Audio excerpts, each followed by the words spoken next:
Welcome, class, to chapter 8. We had a pretty big chapter in chapter 7, so let's just review that really quickly so we can remember the context that we're about to enter. Chapter 7 is our climax, when everything about Gatsby and Daisy and even Gatsby's past kind of comes out, and people are forced to make decisions, and two major events happen. Tom finds out about Gatsby and Daisy, right? And then they all rush off to the Plaza Hotel. And then Tom, because he is a bully and likes having control over everything in his life, starts to challenge Gatsby on all of these things about his past, whether he went to Oxford, and whether or not he really was in the pharmaceutical and drug business. And then, he says, "What type of row are you causing anyway in my house?" And he calls Daisy and Gatsby's relationship out. Then Gatsby gets uncomfortable, tries defending himself, and also says, "Well, yeah, Tom, guess what? Well, we need to tell you something too," and is encouraging Daisy to tell Tom that she never loved him. Because remember, this is what is going to help fulfill Gatsby's romantic dream about Daisy and all of these hopes that he's instilled in her these last 5 years, and that even while she was married to Tom, even while she was living her life and had a child, that really she was still thinking and more in love with him than she was anyone else. She says that she can never really actually say that she never loved Tom, because it wouldn't be true. So she's not able to fulfill that wish that Gatsby has of her. We also find out that Gatsby isn't this, new money. He did all of his money making above board. We find out that he is a criminal, that he's involved in Wolfsheim's gang mob business, and involved in bootlegging and all of those things. And so that knocks and kind of shatters this perfect image of Jay Gatsby in Daisy's eyes, because she thought that it was all above board. She starts to withdraw, and Tom, having full control of the situation and knowing that he's essentially won, actually says, "Okay, fine, Daisy, Gatsby will take you home," because he's not worried about it anymore. So Gatsby and Daisy get in the yellow car, which is not the car that they were driving to New York, and on their way home hit Myrtle Wilson. We find out later that Daisy is the one that actually hit Myrtle, not Gatsby, though everyone thinks that it's Gatsby. Tom finds out George Wilson, Myrtle's husband, is very upset and kind of going crazy, and he knows that the person in the yellow car did it. And Tom, even though he was driving the yellow car earlier in that day, makes sure that George Wilson knows that Tom had nothing to do with his wife's accident. And we also know that George Wilson earlier on knew that Myrtle was having some sort of affair, but he didn't know with who yet. So lots of stuff happened in chapter 7. That was our climax. And now it is the falling action. What are the repercussions of the big reveal that Gatsby is almost like a criminal, and that Myrtle Wilson was killed by Daisy? What are the repercussions of this? And so, without further ado, let's start on chapter 8. In my book, it is page 147. I couldn't sleep all night. A foghorn was groaning incessantly on the sound, and I tossed half sick between grotesque reality and savage, frightening dreams. Toward dawn, I heard a taxi go up Gatsby's drive, and immediately I jumped out of bed and began to dress. I felt I had something to tell him, something to warn him about, and morning would be too late. Crossing his lawn, I saw that his front door was still open, and he was leaning against a table in the hall, heavy with dejection or sleep. Nothing happened, he said wanly. I waited, and about 4 o'clock she came to the window and stood there for a minute, and then turned out the light. So remember, Gatsby was waiting underneath Daisy's window just in case Tom decided to give her any trouble about Myrtle Wilson. But we also know, and Gatsby doesn't know, that Nick saw Tom and Daisy conspiring together. So Tom's fully aware of everything that's gone on and hasn't done anything about it with Daisy. But Gatsby doesn't know that. Gatsby's still kind of trying to be that knight in shining armor who's waiting up for Daisy just in case she's in trouble. And then we realize nothing really happened. She waited there. She went up to her room and she turned the light out. His house had never seemed so enormous to me as it did that night when we hunted through the great rooms for cigarettes. We pushed aside curtains that were like pavilions and felt over innumerable feet of dark wall for electric light switches. Once I tumbled with a sort of splash upon the keys of a ghostly piano. There was an inexplicable amount of dust everywhere, and the rooms were musty, as though they hadn't been aired for many days. I found the humidor on an unfamiliar table, with two stale dry cigarettes inside.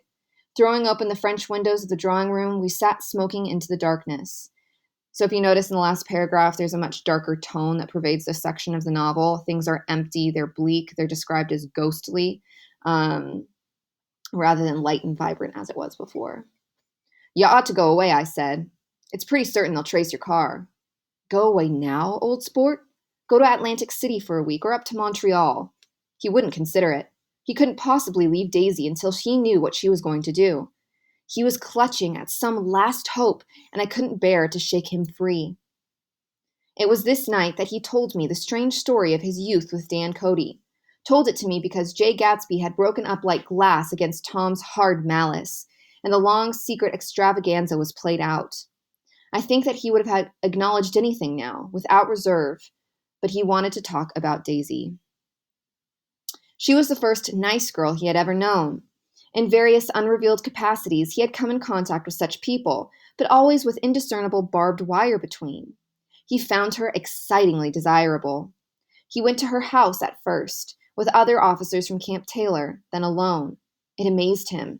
He had never been in such a beautiful house before. So, really quickly, right now, this is kind of the night after the accident. Nick and Gatsby are spending time together. This is when Gatsby shares his story with Dan Cody that Nick's already shared with us at the beginning of chapter 6. But Gatsby also shares why and how he fell in love with Daisy. So as I read the next section, I want you guys to answer this question. Does Gatsby love Daisy because of who she is, right? Or because of what she represents? Now remember, her voice is so beautiful because it's associated with money. Her voice is money. So listen to this next section and you tell me, why does Gatsby love Daisy? Is it because of who she is or because of what she represents, which is wealth and success and comfort? But what gave it an air of breathless intensity was that Daisy lived there. It was as casual a thing to her as his tent out at camp was to him. There was a ripe mystery about it, a hint of bedrooms upstairs more beautiful and cool than other bedrooms, of gay and radiant activities taking place through its corridors, and of romances that were not musty and laid away already in lavender, but fresh and breathing and redolent of this year's shining motor cars and of dances whose flowers were scarcely withered. It excited him, too, that many men had already loved Daisy. It increased her value in his eyes. He felt their presence all about the house, pervading the air with shades and echoes of still vibrant emotions. But he knew that he was in Daisy's house by a colossal accident. However glorious might be his future as Jay Gatsby, he was at present a penniless young man without a past, and at any moment the invisible cloak of his uniform might slip from his shoulders.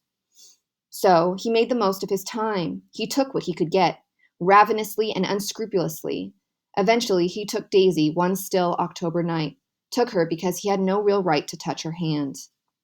He might have despised himself, for he had certainly taken her under false pretenses. I don't mean that he had traded on his phantom millions, but he had deliberately given Daisy a sense of security. He let her believe that he was a person from much the same strata as herself, that he was fully able to take care of her. So he's in a uniform, which means that when you're in a uniform and you're in the Army, you really can't tell who has money, who doesn't have money. Because of his training with Dan Cody, he probably speaks and acts as if he does. And this sense of security, as the book just mentioned, it wasn't that, he said that he had millions. It was that he let her believe, just like he let us believe with this, Jay Gatsby idea. He let us believe as much as we want to. And so he let Daisy believe that he was in the same strata or the same kind of social class as herself, and that he could fully take care of her. As a matter of fact, he had no such facilities. He had no comfortable family standing behind him, and he was liable at the whim of an impersonal government to be blown anywhere about the world. But he didn't despise himself, and it didn't turn out as he had imagined. He had intended, probably, to take what he could and go, but now he found that he had committed himself to the following of a grail. He knew that Daisy was extraordinary, but he didn't realize just how extraordinary a nice girl could be. She vanished into her rich house, into her rich, full life, leaving Gatsby nothing. He felt married to her, that was all. When they met again 2 days later, it was Gatsby who was breathless, who was somehow betrayed. Her porch was bright with the bought luxury of starshine. The wicker of the settee squeaked fashionably as she turned toward him, and he kissed her curious, lovely mouth. She had caught a cold, and it made her voice huskier and more charming than ever. And Gatsby was overwhelmingly aware of the youth and mystery that wealth imprisons and preserves, of the freshness of many clothes and of Daisy, gleaming like silver, safe and proud above the hot struggles of the poor. I can't describe to you how surprised I was to find I loved her, old sport. I even hoped for a while that she'd throw me over, but she didn't, because she was in love with me too. She thought I knew a lot because I knew different things from her. Well, there I was, way off my ambitions, getting deeper in love every minute, and all of a sudden I didn't care. What was the use of doing great things if I could have a better time telling her what I was going to do? On the last afternoon before he went abroad, he sat with Daisy in his arms for a long, silent time. It was a cold fall day with fire in the room, and her cheeks flushed. Now and then she moved, and he changed his arm a little, and once he kissed her dark, shining hair. The afternoon made them tranquil for a while, as if to give them a deep memory of the long parting the next day promised. They had never been closer in their month of love, nor communicated more profoundly one with another than when she brushed silent lips against his coat's shoulder, or when he touched the end of her finger gently, as though she were asleep. And then the next day he gets shipped off to the war. He did extraordinarily well in the war. He was a captain before he went to the front, and following the Argonne battle, he got his majority and the command of the divisional machine guns. After the armistice, he tried frantically to get home, but some complication or misunderstanding sent him to Oxford instead. He was worried now. There was a quality of nervous despair in Daisy's letters. She didn't see why he couldn't come. She was feeling the pressure of the world outside, and she wanted to see him and feel his presence beside her, and be reassured that she was doing the right thing after all, and the right thing by waiting for him. For Daisy was young, and her artificial world was redolent of orchids and pleasant, cheerful snobbery and the orchestras which set the rhythm of the year, summing up the sadness and suggestiveness of life in new tunes. All night the saxophones wailed the hopeless comment of the Beale Street blues, while 100 pairs of golden and silver slippers shuffled the shining dust. At the gray tea hour there were always rooms that throbbed incessantly with a low, sweet fever, while fresh faces drifted here and there like rose petals blown by the sad horns around the floor. Through this twilight universe, Daisy began to move again with the season. Suddenly, she was again keeping half a dozen dates a day with half a dozen men, and drowsing asleep at dawn with the beads and chiffon of an evening dress tangled among dying orchids on the floor beside her bed. And all the time, something within her was crying for a decision. She wanted her life shaped now, immediately, and the decision must be made by some force of love, of money, of unquestionable practicality that was close at hand. That force took shape in the middle of spring with the arrival of Tom Buchanan. There was a wholesome bulkiness about his person and his position, and Daisy was flattered. Doubtless, there was a certain struggle and a certain relief. The letter reached Gatsby while he was still at Oxford. So she's waiting for him. She doesn't understand why he can't come back. He gets sent to Oxford, even though he really wants to go and return to her. And she kind of decides halfway through this page to kind of give up waiting. Everyone's dancing at orchestras and balls with flowers, and she's missing out. And so it says that she started to move again with the seasons. And then she was starting to keep, 6 dates a day with 6 men and go to these parties. And she just had this huge urge that her life would be shaped for her, that she would do something. And she knew, and it says that some force, either love, money, or practicality, so what makes the most sense, needed to come in and shape her. And the first person that was able to do that was Tom. Remember, he's a very imposing person. He's got the money, he's got the wealth, and obviously he professed love. And then the second to last line in this section, it says, doubtless there was a certain struggle and a certain relief. So struggling with the whole idea of Gatsby still being there and wanting to wait for him, but also the relief of having her future figured out by marrying Tom. And then it says the letter reached Gatsby while he was still at Oxford. So the letter telling her telling him of the engagement reached him while he was still in London. It was dawn now on Long Island, and we went opening the rest of the windows downstairs, filling the house with gray turning, gold turning light. The shadow of a tree fell abruptly across the dew, and ghostly birds began to sing among the blue leaves. There was a slow, pleasant movement in the air, scarcely a wind, promising a cool, lovely day. I don't think she ever loved him. Gatsby turned around from a window and looked at me challengingly. You must remember, old sport, she was very excited this afternoon. He told her those things in a way that frightened her, that made it look as if I was some kind of cheap sharper. And the result was she hardly knew what she was saying. He sat down gloomily. Of course, she might have loved him just for a minute, when they were first married, and loved me more even then, do you see? Suddenly he came out with a curious remark. In any case, it was just personal. What could you make of that, except to suspect some intensity in his conception of the affair that couldn't be measured? So on the screen, I just took that little section. So you can still see Gatsby holding on to this hope, that Daisy never fully loved Tom, or never fully loved Tom as much or more than she loved him. And so you see again this eternal hope and this dream that Gatsby has and has had since that summer when he fell in love with her. He came back from France when Tom and Daisy were still on their wedding trip, their honeymoon, and made a miserable but irresistible journey to Louisville on the last of his army pay.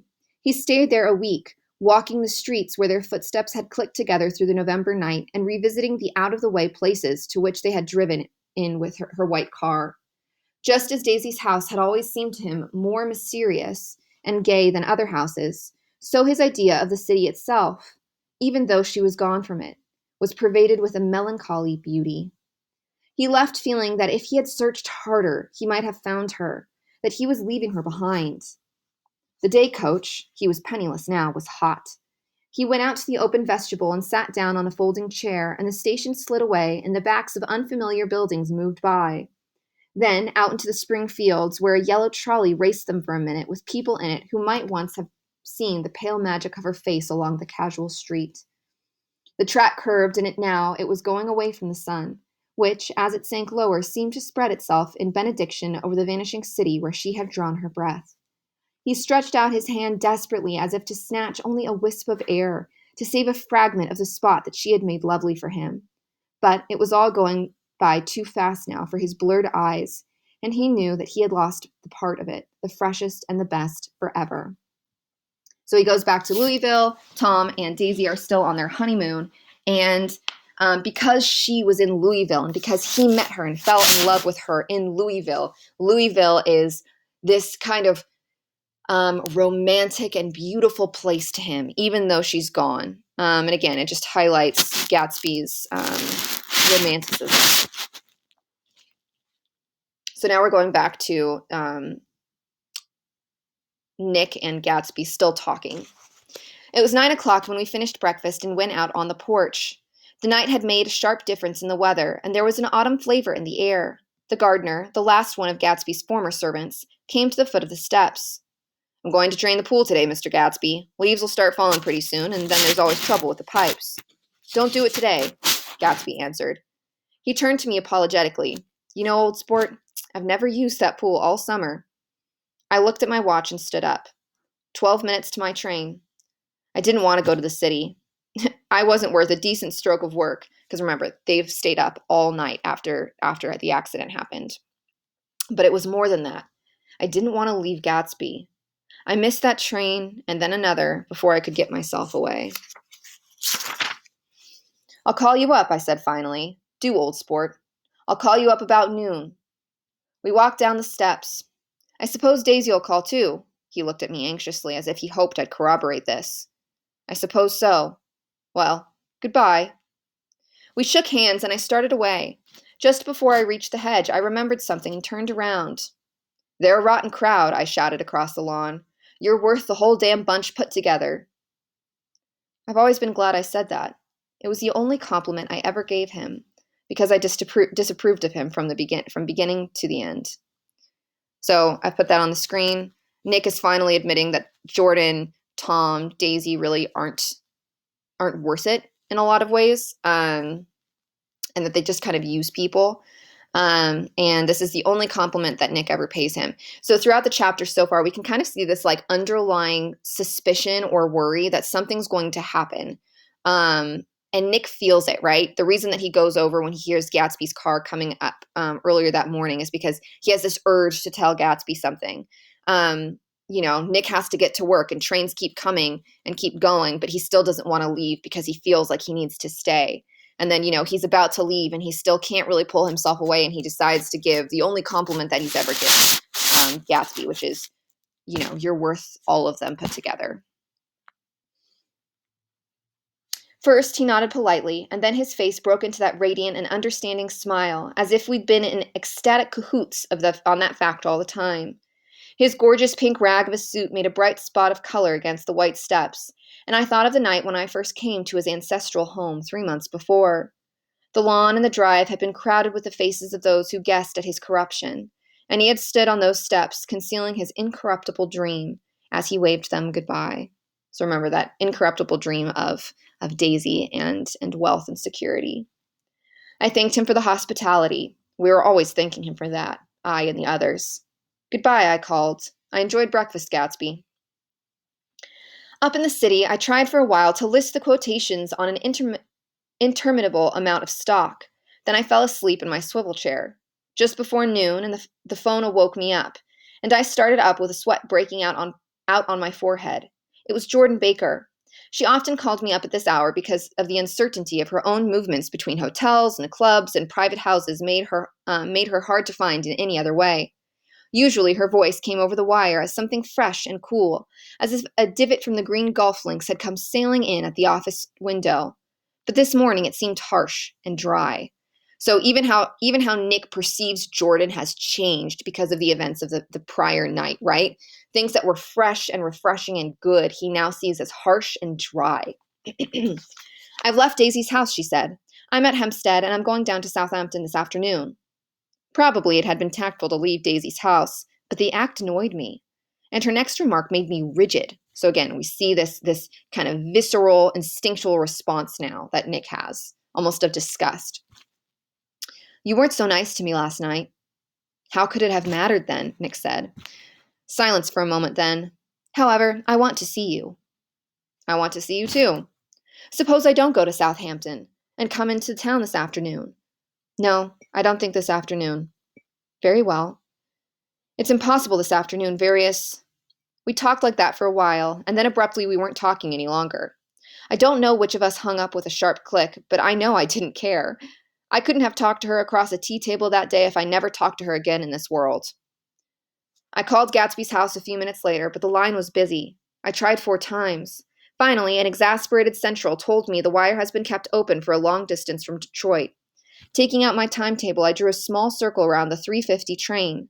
Then I leaned back in my chair and tried to think. It was just noon. So again, even though Nick's at work, there's still some suspicion, some like nagging thing that's telling him he needs to get in contact with Gatsby.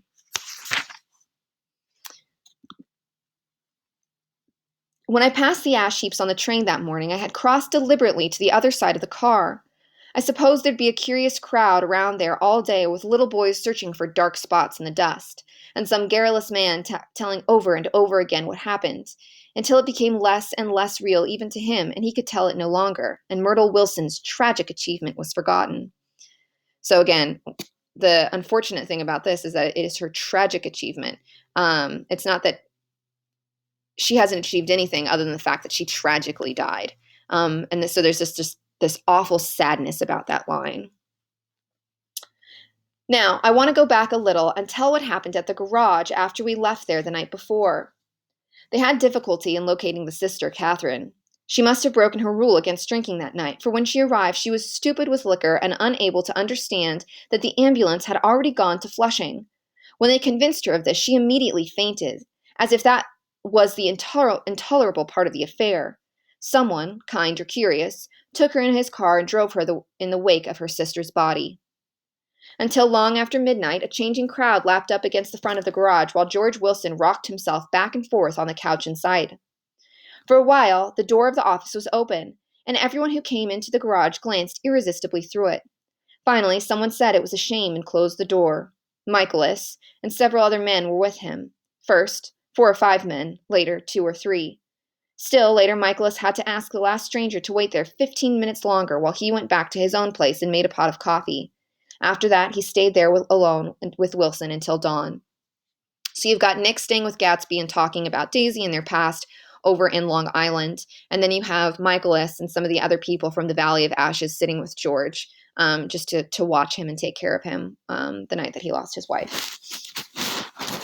About 3 o'clock, the quality of Wilson's incoherent muttering changed. He grew quieter and began to talk about the yellow car. He announced that he had a way of finding out whom the yellow car belonged to. And then he blurted out that a couple of months ago his wife had come from the city with her face bruised and her nose swollen. So not that George Wilson knew this, but this is when Tom had backhanded her for saying Daisy's name out loud. So now he's kind of associating that the person who owns the yellow car was probably the person that she was having the affair with and the person that also probably hit her. But then he's heard himself say this. He flinched and began to cry. Oh my God. Again in his groaning voice. Michaelis made a clumsy attempt to distract him. How long have you been married, George? Come on there. Try and sit still a minute and answer my question. How long have you been married? 12 years. Ever had any children? Come on, George, sit still. I asked you a question. Did you ever have any children? The hard brown beetles kept thudding against the dull light, and whenever Michaelis heard a car go tearing along the road outside, it sounded to him like the car that hadn't stopped a few hours before. He didn't like to go into the garage because the workbench was stained where the body had been lying, so he moved uncomfortably around the office. He knew every object in it before morning, and from time to time he sat down beside Wilson, trying to keep him more quiet.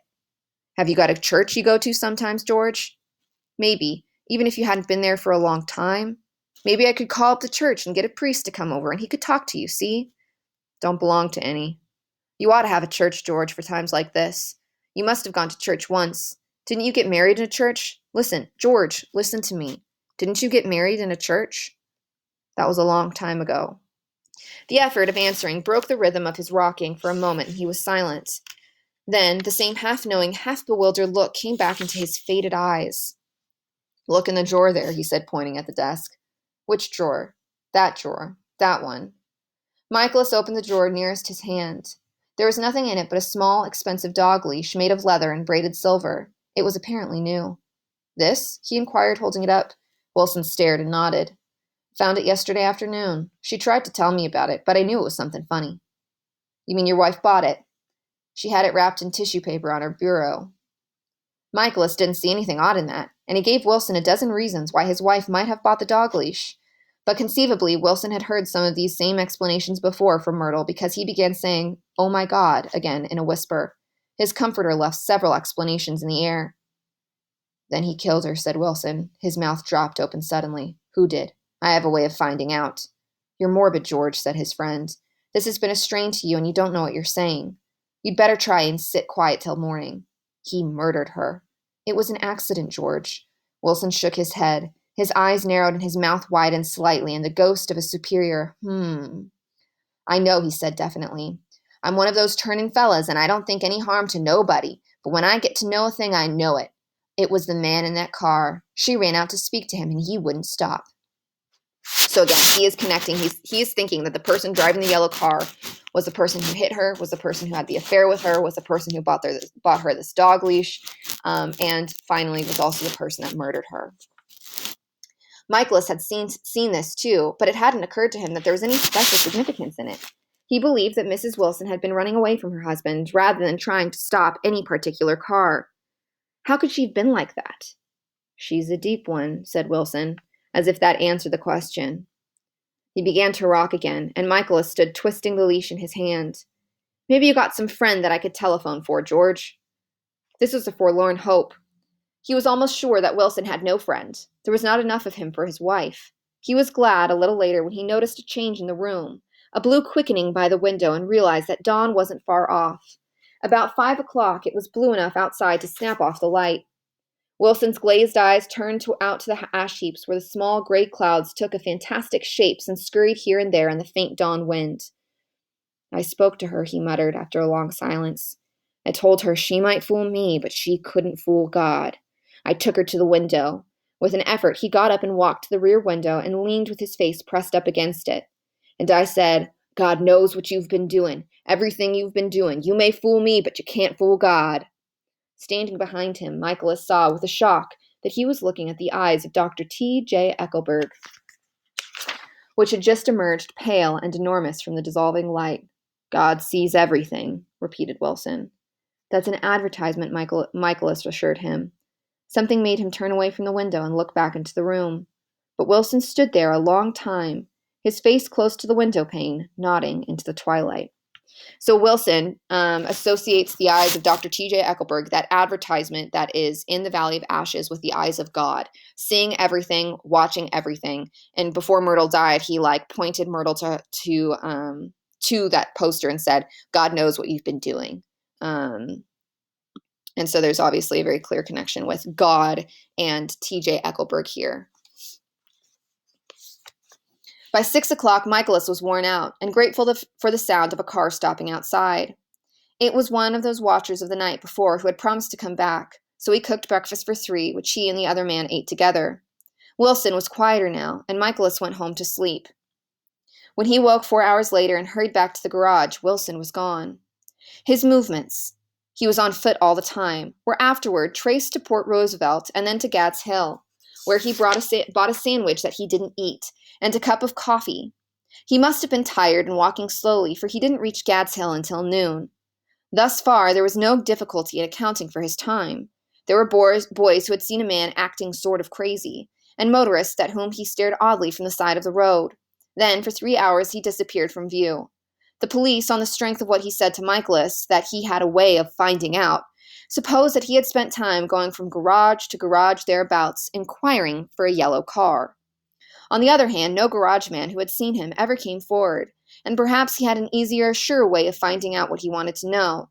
By 2:30, he was in West Egg, where he asked somebody the way to Gatsby's house, so that by that time he knew Gatsby's name.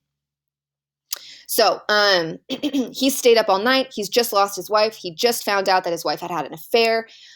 He is exhausted. He is in grief, and he is probably a little off his rocker. And so Michaelis has been staying with him all night. Michaelis leaves to take a little rest, comes back, and George Wilson is gone. And we find out that Wilson has been going to every single car garage in town asking about who owns the yellow car. And finally, at the end of this, we realize that he knows that Gatsby is the owner of the yellow car and presumably has started on foot to go and find where Gatsby lives, to hunt Gatsby down, essentially. At 2 o'clock, Gatsby put on his bathing suit and left word with the butler that if anyone phoned, word was to be brought to him at the pool. So he is hoping, remember, he's just staying there. He's waiting for Daisy to call him, to need him, to want to run away with him. And so he is making sure that the phone is clear of all lines, and that if she phones him, that he is told immediately. So still that eternal hope that this is going to work out well. He stopped at the garage for a pneumatic mattress, so this is like a pool floaty, that had amused his guests during the summer, and the chauffeur helped him pump it up. Then he gave instructions that the open car wasn't to be taken out under any circumstances, and this was strange because the front right fender needed repair. Gatsby shouldered the mattress and started for the pool. Once he stopped and shifted it a little, and the chauffeur asked him if he needed help, but he shook his head and in a moment disappeared among the yellowing trees. No telephone message arrived, but the butler went without his sleep and waited for it until 4 o'clock. So again, no telephone arrived. Daisy has not called him. Until long after there was anyone to give it to if he came. I have an idea that Gatsby himself didn't believe it would come, and perhaps he no longer cared. If that was true, he must have felt that he lost the old, warm world, paid a high price for living too long with a single dream. He must have looked up at an unfamiliar sky through frightening leaves and shivered as he found out what a grotesque thing a rose is and how raw the sunlight was upon the scarcely created grass. A new world, material without being real, where poor ghosts, breathing dreams like air, drifted fortuitously about. like that ashen, fantastic figure gliding toward him through the amorphous trees. So on the quote on the screen is, Nick is kind of hypothesizing. Gatsby's waiting for the phone call. The phone call doesn't come. And something happens, and we don't know what that is yet. But what did Gatsby's world look like when he realized that Daisy was never going to call him, right? Up until that point, his world had been just steeped in romance and wonder and mystery. And it was this beautiful, fresh world where everything, including garbage, was probably beautiful to him because he had Daisy and he had love.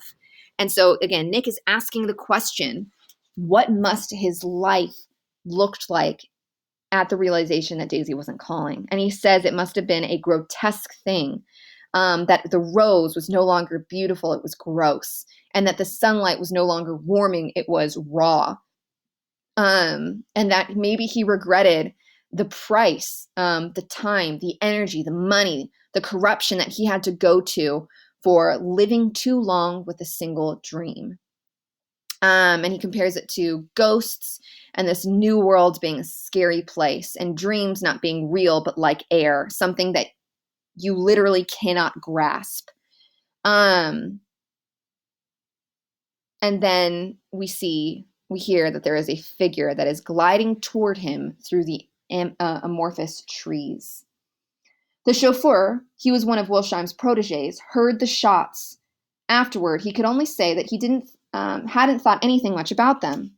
I drove from the station directly to Gatsby's house, and my rushing anxiously up the front steps was the first thing that alarmed anyone. So again, remember, Nick's been feeling this weird thing all day, and right after he gets off work, he drives to Gatsby's house and rushes up the stairs. And up until this point in time, nobody knows anything that's happened. We just know that Nick's freaking out for some reason. And again, I don't think Nick knows anything. He just knows that there is this inkling feeling that he's had. But they knew then, I firmly believe.